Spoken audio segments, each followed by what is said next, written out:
হরে কৃষ্ণ। রাধে রাধে বন্ধুরা, তোমরা সবাই কেমন আছো?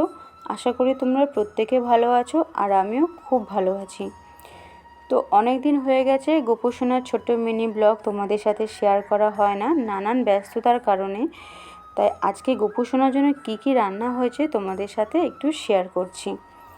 কালকে ছিল একাদশী, কাল সারাদিনই গোপুসোনা ফল মিষ্টি খেয়েছিল। তাই আজকে সকালে মা ওর জন্য বানিয়েছিল লুচি, আলুর দম, আলু উচ্ছে ভাজা, ভাত আর একটি তরকারি। তো গোপুসোনা যেহেতু অনেক ছোট, তাই একই খাবার সে একদমই পছন্দ করে না।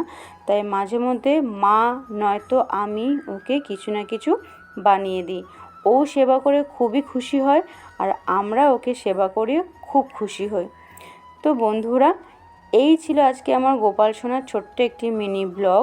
তোমাদের যদি ভিডিওটা ভালো লেগে থাকে তাহলে চ্যানেলটাকে প্লিজ সাবস্ক্রাইব করো, লাইক করো, কমেন্ট করে জানিও আমাদের গোপাল সোনার মতন কার কার বাড়িতে ছোট্ট গোপাল সোনা আছে। সবাই ভালো থেকো। রাধে রাধে।